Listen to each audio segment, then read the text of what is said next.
Who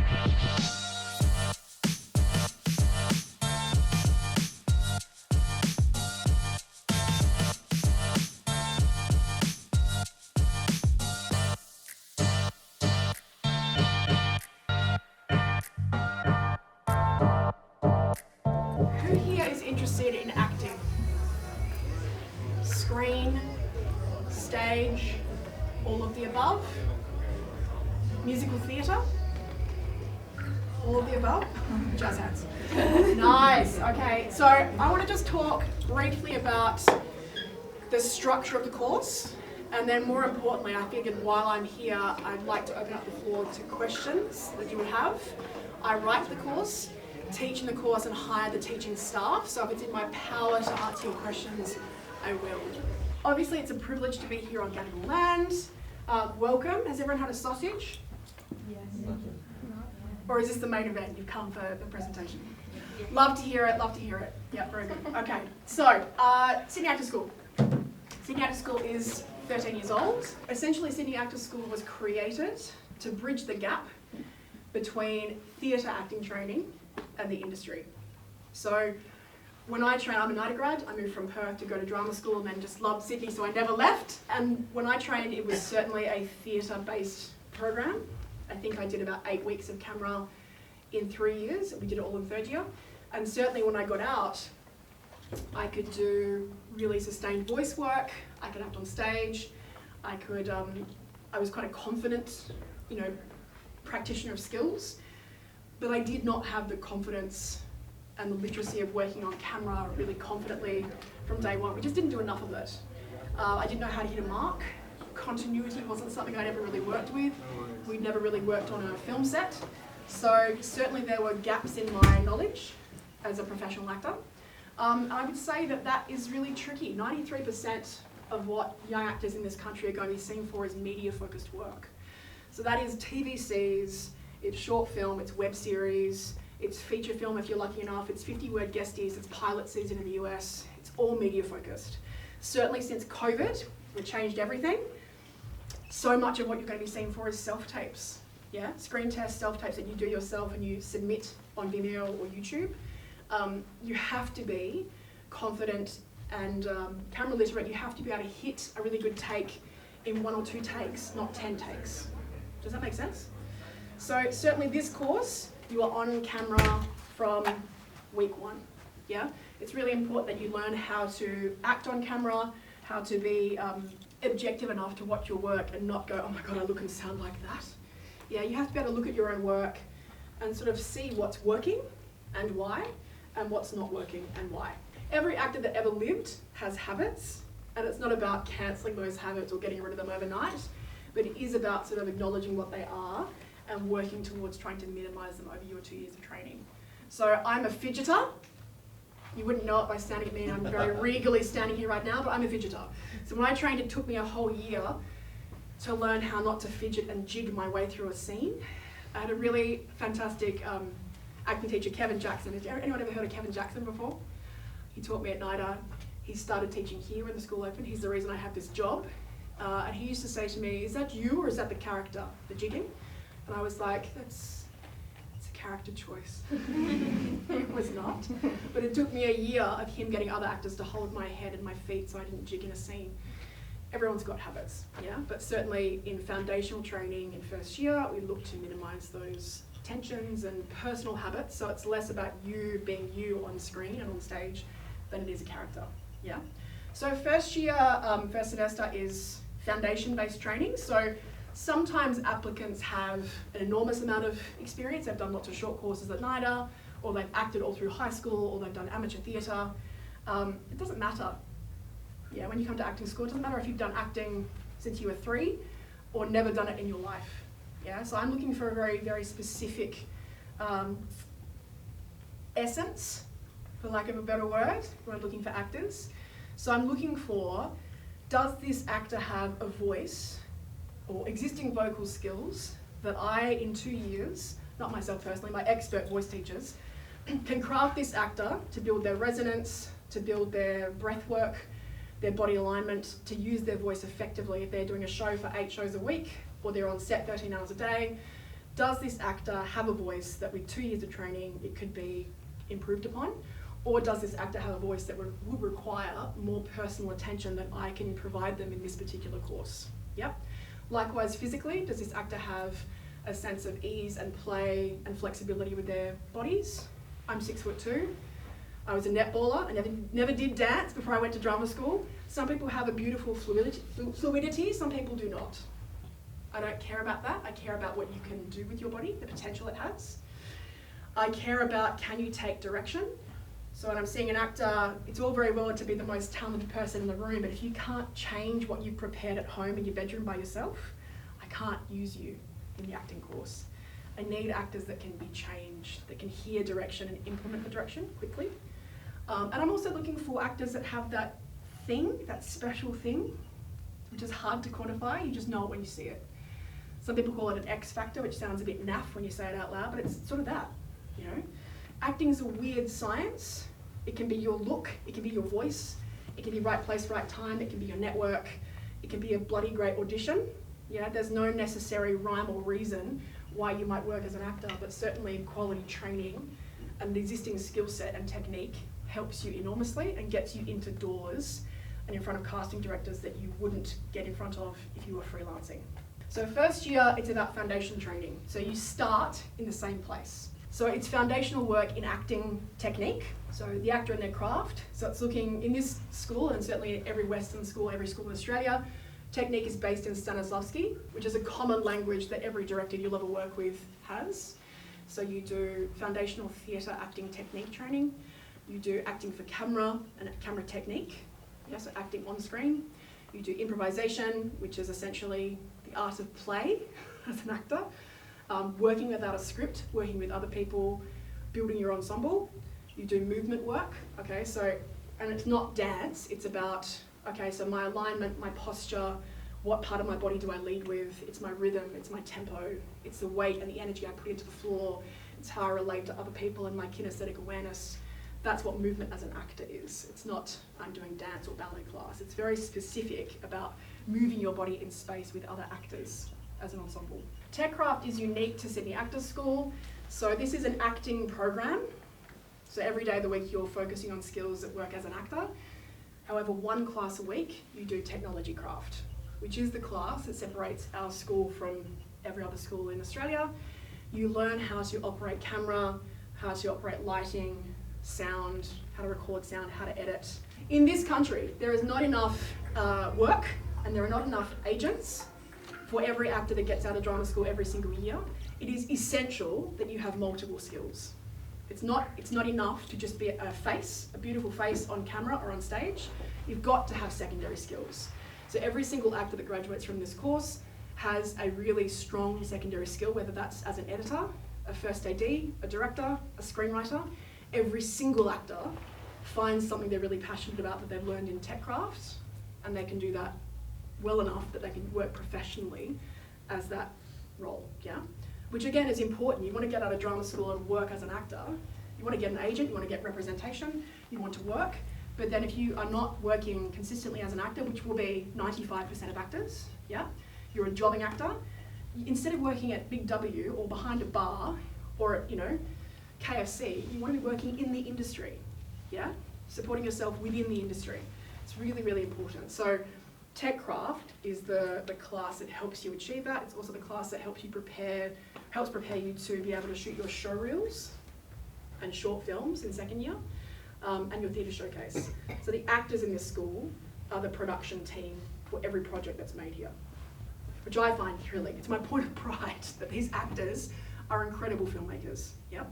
Second semester, it's an advancement on the skills in foundation semester. So it's a step up from everything you covered in first semester. You still have acting technique or advanced scene work, you have acting for camera, you have movement class. So beautiful Kira down the front here is currently doing semester 2 of first year. She's working an ensemble movement piece, so taking the advanced the skills from first semester, putting them into an ensemble presented project. So you've got improvisation. This semester these guys did animal work, which is really great.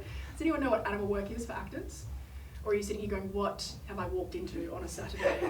What is animal work? Yeah, so it is one tool, it's one technique, it's a physical entry point in acting. If you get cast as a character that feels very far from you or very close to you, animal work is a technique that you can use as an actor to find a physical life and a different energy, different tempo, different rhythm than yourself for this character. So these guys have just finished doing animal work, which is really exciting. Oh, I teach. Yeah, so generally I actually only teach in second year. I teach advanced scene work.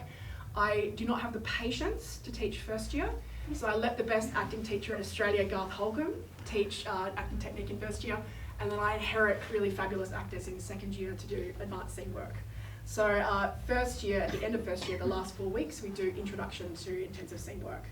So while the other half of the group is doing the auteur project, so a filmmaking project, the first year actors are doing scene work with me.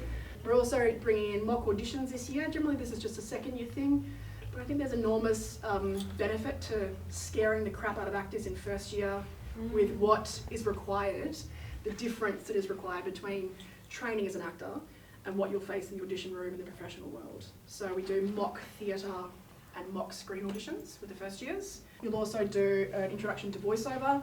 Again, this is a vocational program, so it's about trying to get as many different opportunities for work as possible. So these actors need to know how to work on the mic. They need to know how to do a commercial read versus a corporate read versus a character narration versus cartoon versus gaming narration. These are all avenues of work for actors.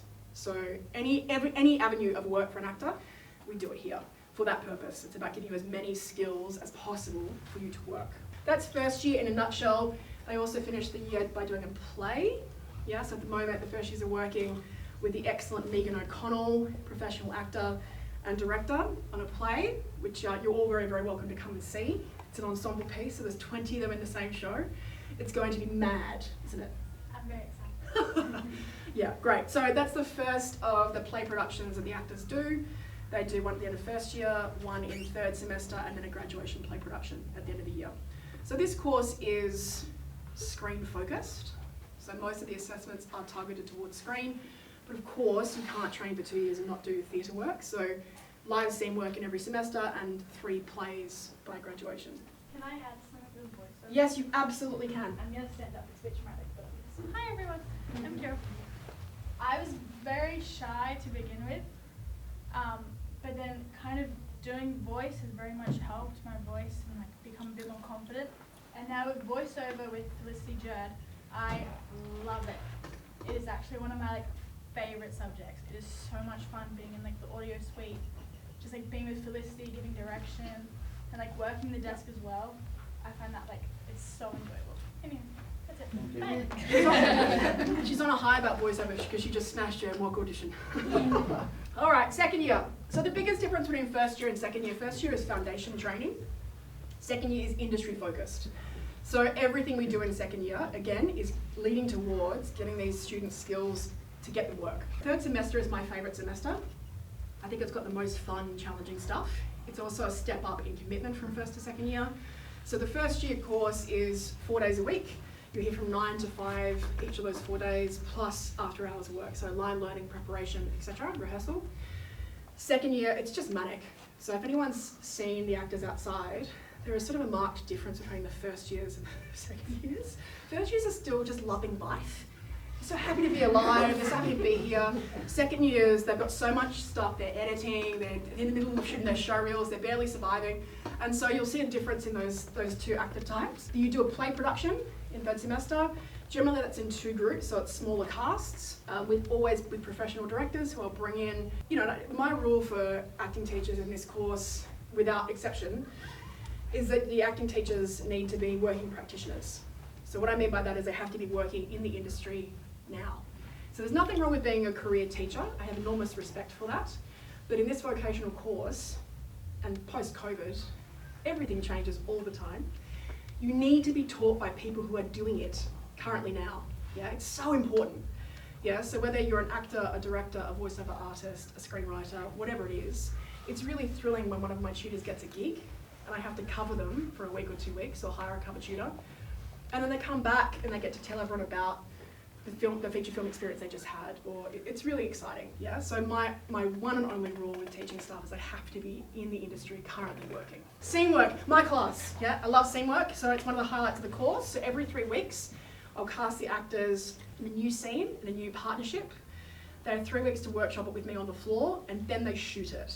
So they translate it to camera in their own time, and then they start a new scene. So in 12 weeks, I'll do 4 scenes. They get progressively more impressive each round, but it puts into practice the acting skills and all the production skills. Essentially, it's practicing for shooting their show reels, that task. They'll do health in the actor, which is a really important part of training, something that was missing from my training, but it's a real focus on managing the stressful world that is being an actor professionally. So I have a professional psychologist who trained as an actor, who understands the industry really, really well, talking about managing stage fright, anxiety, performance anxiety, envy, yeah? When you get out of drama school and someone that you went to school with suddenly lands home and away as their first gig for 3 years with a big contract, or whatever, yeah?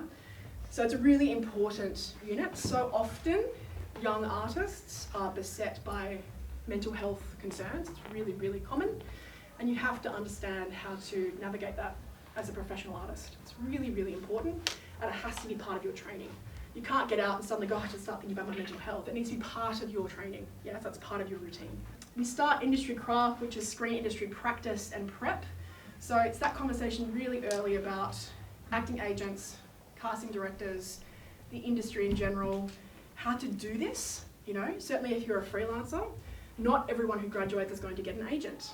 There are not enough agents. There's not enough work in this country. Yeah, so if you are going to be freelance, how do you do that? You know, what is the business acumen you need to be able to work as an actor? Yeah? All right, genre and methodology. So it's still looking at different methods, whether that's Stella Adler or Michael Chekhov or Feldenkrais or whatever the methodology is. Every actor is assigned a methodology. It's a whole semester of exploring different ways of working and preparing as an actor. We do fighting for film in this semester, so screen combat. Tim Dashwood, who I think is the best in the business, who mostly works with STC or for films. So again, it's professional practitioners who come in and teach actors the basics. So if you get a gig on a feature film or any kind of TV show where fight choreography is needed, there will be an on-set fight director. But this is to give the actors a taste over 12 to 15 sessions of what that means, how fit you need to be, how prepared you need to be, you know, what you can expect, what you can say yes and no to, your rights physically as an actor, all that stuff. So it's preparation for the industry. Okay? It's not going to be, I've done my 3 months of fighting and therefore I'm definitely qualified for any fight that anyone ever gives me. Any single set you're on will have a fight choreographer if it is required, but it gives you a taste of what to expect. Okay, speech and accent skills. Of course, every Australian actor that graduates from drama school has to have an American accent. You must. There's not enough work in this country to sustain a full-time career. You've got to be able to audition for stuff pilot season in the States. And every second thing that if you go to Mullins for will be American. Yeah, so your standard, so-called standard American accent, general American, has to be really, really on point by the end of second year. Also generally, UK accents and their various dialects, they'll see a lot of Australian actors since COVID, particularly in self-tape. So we focus on the US and the UK accent here and various dialects within those two, if that makes sense, because as we all know, there's not even just one Australian accent, my goodness. Lucid Body, we're the only school in Australia that delivers Lucid Body. Rob Maxwell is Australia's first qualified practitioner, and I love it in the course because it is a way of connecting physical and psychological action to script. So sometimes when you do voice class, you do movement class, you do improv class, how then do you translate that all into one scene? How do you put it into character work? How do you put it into action? This class, Lucid Body, really connects those skills classes into performance. I think it's really exciting. It's my favourite new class we've added into the schedule. Final semester. Really exciting semester, really, really busy. So essentially it's broken down into projects. So your graduation package as a second year actor, again, it's about showing as much of the examples of what you can do to professionals as possible. So I want these actors to have contrasting pieces and really finding as many ways as I can to show them off. So our actors graduate with a theatre showcase. So this was a happy COVID accident, actually. So years ago, we used to do what we call an industry day, which every drama school does. So it's a day where the students learn scenes or monologues, and then the industry comes along to watch. And back in the days of COVID, which seems like decades ago now, we were due to do our showcase, and then the government of New South Wales announced a lockdown 2 days from that day. And all of my actors were panicking because they'd worked so hard on this thing. All these people were coming, but then they were cancelling. And I said, you know what, we're going to film it. We're going to film it because I'm a genius. And we've filmed it ever since. So it has been the best, like, sort of shock, surprise, two-step ever, because now instead of 60 people coming on the day to see it from the industry, we can send it to 600. Yeah, so what it means is that the actors graduate with professionally filmed theatre scenes, yeah, plus their show reel, which is their acting on screen as usual, plus their voice demo, their commercial voice demo, plus headshots. I also have them do professional self-tapes. So they do 2 under direction of Pip Edwards, who's the best screen acting teacher in Australia. So they've got 6 performance pieces professionally filmed that are all contrasting to show to the industry. Yeah? Plus their other clip reel, their voice reel, other stuff, but those are the professional stuff, professional things that they graduate with. So all of the things that you see on here are building up towards that. So they'll do screencasting classes, yeah.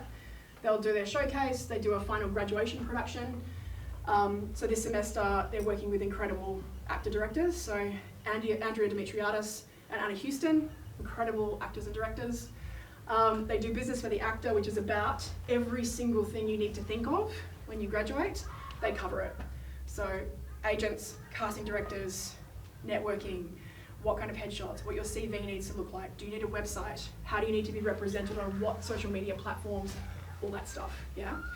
You need to have joined Showcast and AT2 and casting networks. All the prep stuff when you get out, so you can start running, not get out and go, what do I do now? Headshots, I use the amazing Kate Williams. So some of her work is out on the wall out here with some past graduates. I think she's extraordinary. There are lots of great headshot photographers, but I love her because she doesn't over Photoshop. The actor still looks like the actor at the end. And that's the biggest thing for a headshot. It needs to look like you. You can't walk in the room and they go, oh.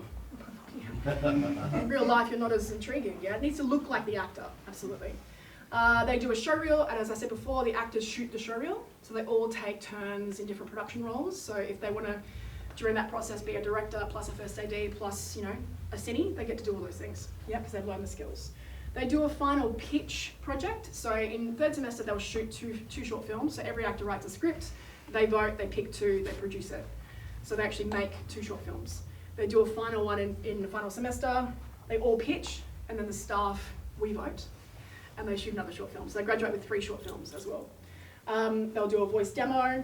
So this is the industry graduation package that they graduate with, plus all their extra stuff and their portfolio of shots, professional shots from shows and stuff. But this is what they need to approach agents, essentially, and casting directors, which is a lot of stuff to achieve in 1 semester, which is why second years are stressed. Happy but stressed. Yeah, they're on a high today, they're adrenaline. Okay, so MT, who's here? Who's interested in MT? Hands up again. Amazing. Okay. The difference between curriculum between acting and MT, essentially the acting course is written to be a screen and theatre split program. MT curriculum-wise is purely live. Yeah, so it's a live course for live musical theatre production, not for film. I make the actors do a screen test every week. So every actor needs to do screen tests. Yeah, so these guys do it with Pip, MTs do it with me. So you can't train for a year or 2 years and not be able to act on camera. It doesn't work. So our MTs, even though it's not in their curriculum, they put a tape down every week to practice for the industry. I mean, even if you want to do a musical at the Hayes or the Capitol, these days post-COVID, they're seeing every actor on tape first before they have them in the room. It's just fact. So you've got to be good on camera. Yep. All right, so they do screen acting technique with moi. They do acting technique. At the moment they do it with Claudia Barry, who's amazing. They do dance. They do dance twice a week. So they do singing and dance twice a week, every week of the course, which are your 2 sort of fundamental skills. My personal belief is if you're not a good actor, you're not going to work.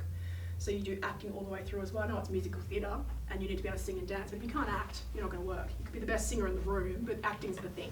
It's the thing, my friends, all right? All right, they do MT history for both stage and screen, so looking at the genesis of musical theatre, how it started, why it's important, how it lives on screen versus on stage.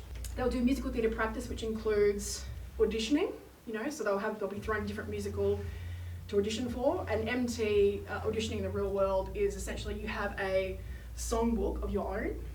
You have generally 2 songs from every genre or every decade, and you have songs that you can sing really, really beautifully. And if you're auditioning for something, you pick a song out of your repertoire that most reflects that genre and style, and that's what you would audition with. You don't generally audition with a song from the musical. They will have you audition with something from your repertoire. So it's looking at music theatre, music theory, how to read music, how to apply that into an audition, etc. They'll also do foundational voice for the actor. So again, acting is the thing. So how to actually act with your voice rather than music theatre voice, because that's a thing. There is a difference between musical theatre voice, particularly in American sound, and just acting to camera. So they do foundational voice, actor's voice for MT. Yep. Singing technique obviously is massive and it goes all the way through the course. Nicholas Gentile, who is an amazing, amazing teacher, he is the master of their vocal journey as a singer throughout the year, and also is the director of the end of year show as a musical director. All right, screen acting goes through the whole year. They also do business for the musical theatre performer. MT does it in first year, as opposed to actors who do it in second year, because it's part of the curriculum for MT. Musical theatre workshop, which is just about auditioning, mock auditions, as much as humanly possible. So really putting the actors on the spot, in the room, having to really explore singing for different genres. Some singers just really much prefer singing legit, or they like singing sort of more jazzy style.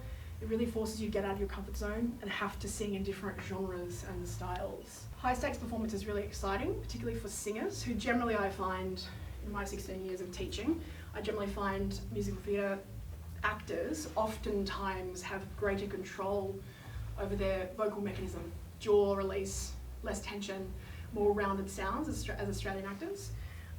But certainly using your instruments safely, if you have to scream, cry, yell, break down, how do you do that safely to protect your voice?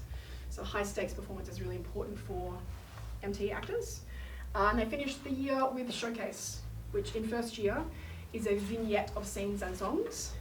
Second year of training, it's a whole musical. Advanced diploma, an advancement on all skills, finishing off the year with show reels for musical theatre, so singing to camera, amazing, and a whole musical. The most important part. Yeah.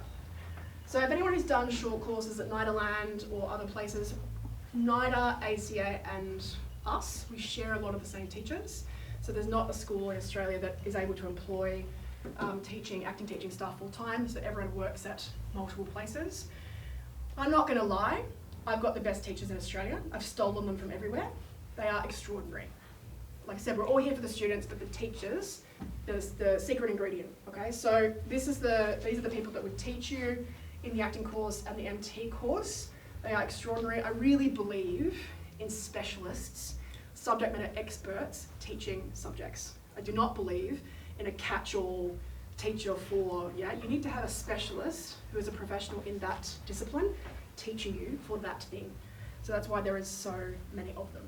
And like I said, all working practitioners, so working in the industry currently at the moment, which is really exciting. You should be auditioning everywhere. Like if you really want to do this, if you really want to be an actor, you should audition everywhere. Yeah. So when I was auditioning for drama school at 17, I auditioned for 7 places. And I think it's really important for you to decide where you think you best fit as a practitioner, but also as a human, as a person. Where's the vibe that fits me and myself and my life? So audition everywhere. It's really, really important for your professional experience. Auditioning's hard. It's weird. It's a really strange, but you can get better at it. You can practice it. But I think you need to ask yourself 3 things, so essentially, where do you want your life to be for the next 2 or 3 years? Is it Sydney? Is it Melbourne? Is it Perth if it's Whopper? Whereabouts is the school? Next, it's about what are the facilities? So what are the rooms that I'll get to work in? What kind of gear will I get to use? All that stuff. But most importantly, it's who's teaching you. More than anything else, yeah? So who is teaching me for voice? for movement, for acting, for screen, for improv, like, you know, who's teaching me for that? You need to know, yeah? It's important to know kind of their experience and what you'll be learning. I've got a whole bunch more stuff on the website about the specifics of what's covered in each semester, which is really, really helpful if you're interested. Audition process, for anyone interested, it is based only on audition, so we do not use ATAR here. At SAS, we are in the vocational education training sector, so in the vet sector. Different from higher ed, so we don't require an ATAR, it is audition based. I like to see every actor individually. We do rolling auditions, we start in July, which takes up an enormous amount of my time, but I think it's really hard to pick an actor off a cattle call, yeah, which is how I auditioned for drama school. I'm putting together a really diverse, interesting, charismatic ensemble that I want to work at the end of 2 years. Can't have 3 of the same actor, you know, vying for the same agents. I need to have people that I think will get on and will work together and have charisma. It's a harder thing than just picking them off a photo array. So I want to know who you are. So the first audition that I have you with, we generally chat for, you know, up to half an hour before I get you to do some work. Because I'm interested in hearing your speaking voice, your everyday, non-acting voice, just your speaking voice. So, like, who are you as a person? Do I think you'd be a good fit here in the ensemble that we're building? And then I'll have you do your pieces. So our website has audition pieces that you can choose from. Pick 2 contrasting pieces that show you off well. And certainly in audition, I said it before, can't remember if I said it here or upstairs, looking for existing vocal skills, physical skills, and, you know, your ability to take direction and your X factor. I hate saying that, but that's what it is. Your charisma factor, yeah? Do you have something that's really, really watchable, yeah? So that's what I'm looking for, whether it's MT or acting. MT, it's learning a monologue, a song, and choreography that's on the website. So you film your choreo and your song, come in and you do you film that first, we watch it, you come in, you do your monologue live, I'll have you do your song live as well. And your filmed stuff is because my dance and singing teachers aren't always here on the same day, which is why I get you to film them so I can send them to them at home. That's basically it. For both courses, every actor, if I'm going to take them in the course, has to audition twice. So if we think you're really interesting, I'll ask you for a callback. I'll most often have you change one of your pieces, or both your pieces, to see what you do with different material. Oftentimes in the callback, I'll have you work with another actor or actors to see how you work with other humans. And then the outcome is essentially, yes, I'm going to take you immediately, because I can't bear not having you with the ensemble. Or it's, I'm not quite sure yet, I'm going to shortlist you and make a final decision in December, or thank you very much for your application, but we might see you next year. Those are the 3 outcomes. I feel like I've covered all the basic things. Who's got questions first? Yes. With the monologue, song, and choreography, where do you find that specifically on the website? On the website, if you go to where it says auditions and monologues on the right-hand side, click on that and it'll take you through a little Alice in Wonderland journey that's well signed. How many people do you usually take in each course? My sweet spot, it does. Yeah. My sweet spot is 16. If I could have 16 every year, I'd be happy and just die happy. Sometimes you just see really great people and I need to take more. But if I hit 20, I split the groups. It's because I need to be able to guarantee enough personal attention from tutors. So currently in first year, there are 20 actors and they're in group A and group B, or group 1 and group 2, because I need everyone to work with everyone. So I try to mix the groups around every semester so everyone works with everyone. Second year there are 22 and they're in group A and group B. Yep. So like if I could just pick 16, because that's the perfect amount for scene work. But sometimes you just see actors and go, no, they're amazing. I can't leave them on the shelf. I can't let another school have them for a year. So yeah. So that's the aim, but sometimes it can range from 16 to 24, and then it splits the groups. I was wondering if you are in the actors school, do you have any access to the musical theater courses, for example, singing, dance, or any of the musicals at all? There's no crossover Two there? different curriculum streams. Okay. Yeah, so I get asked this question a lot because I have actors who can sing and who would love to do both. But they are very different courses, and the curriculum, the units of competency that you're assessed on are very different. Okay. Yeah. So, I mean, some of our actors and musical theatre students just love each other as humans. Yeah. So they get together and jam and sing things. But in terms of classes, there's no combined classes. Okay. Same with the film school. I get asked that a lot too. The film school is very different. The course is different. So the film school is desperate to use our actors, which they do a lot, but they're banned from asking my actors to work with them anytime during class time. You're only allowed to use the actors outside class time. Okay, a Yep. follow-up to that is I feel like from what I was hearing from students is that in the acting school you are still, you do still have experience with editing, you know, and with short films, so it seems like there may be a bit of crossover there, or is it? No, it's part of the acting course. Okay, So it's part of tech craft class. okay. So okay. like I said, it's an acting course. One class a week out of all your classes is tech craft. So it's where you learn how to operate camera, sound, lighting, how to edit, all that stuff. Okay. And then once you've learned those skills, you use them throughout the whole course, because you've got to Okay. edit your own show reel, your own voice reel, your own showcase scenes. Like, you've got to do all that yourself. Okay. Sometimes you'll work with someone who just loves editing sick, and you can kind of barter those skills, but you have to learn. You get assessed on editing, so you have to learn the skill. Okay, Yeah. nice. Thank you. Is there anything that I can do here prior to me finishing high school? Prior to here in the course, in He's school, in year 10. He's in year 10 at the moment, but he's There is- interested in. I'm not the person to talk to about it in specifics. Aisha is, but we do school holiday courses for teenagers, Okay.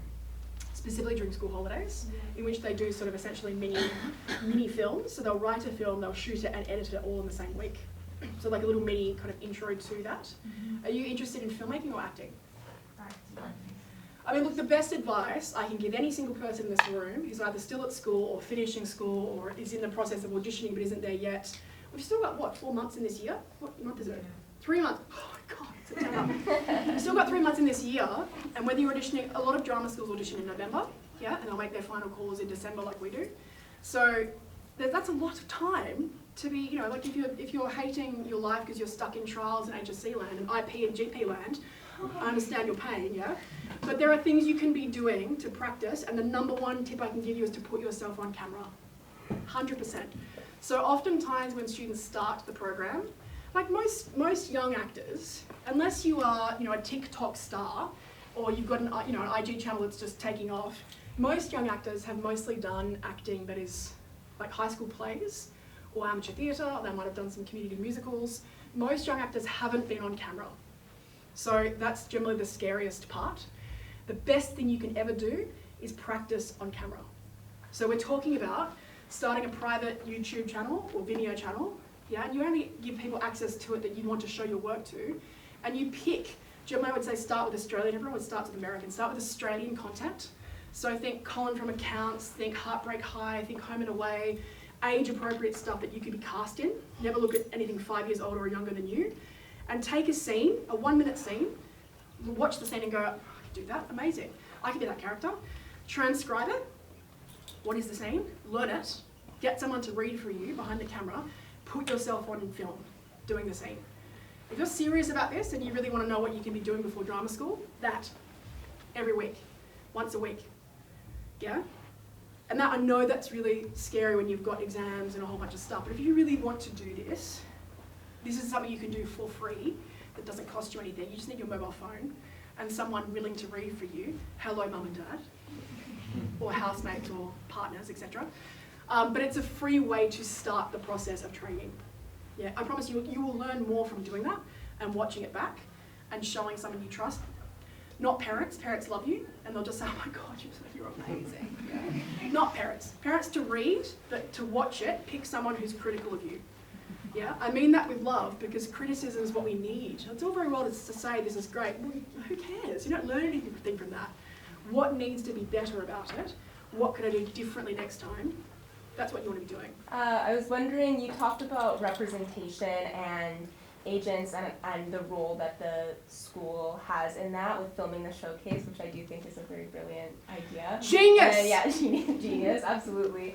And I was Other wondering schools are copying us now, just so we're clear. Right, Still it's very, right here. I have lunch with the heads Trademark. of other schools every 3 months.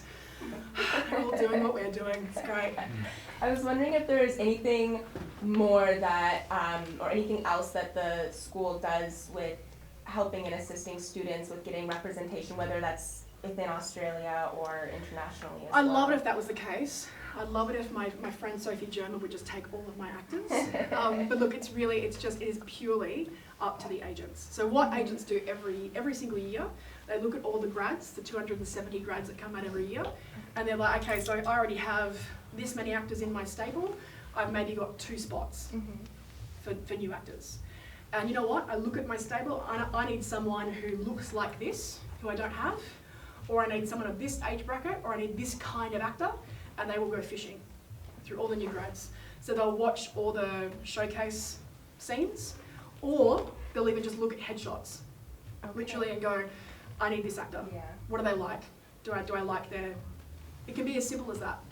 Or if you get someone amazing, you know, if you get really reputable agents, of which there are a lot, by the way, of reputable agents, they might look through every single showcase of every single drama school and still take one. Yeah. So that's generally how it happens. The best thing we can do is when we have every actor in our year group, our graduating ensemble, they chase the agents they think they best fit with. As a school representative, we send out showcase to every contact on our list, which is over 1,000. So we send out headshots, show reels, showcase, voice reel links to all of our graduating actors. As a reminder, here's our stable, you need to meet them all. And then for the first month, we serve as the go-between. Unless they want to contact that actor individually, we serve as the, hi, this agent would like to meet you, we make that connection. Generally, agents will just go straight to the actor because we make the actors put their contact on the show reel. I know a couple of young people that are very interested in this. Yeah. Now, you are beautifully gregarious and you can talk wonderfully.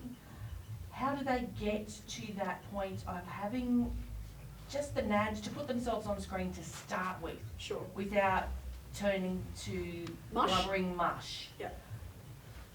Just those first steps to actually combat that self-esteem, to actually get over that first hurdle. You're going to hate my answer.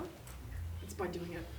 It's purely that. So I promise you, and Kira can attest to this, some actors start the year, and one of the first things that we make them do is sort of an introduction to camera, and a first monologue or a first scene, or we just get them to talk about a personal experience, or just so they can see themselves on camera.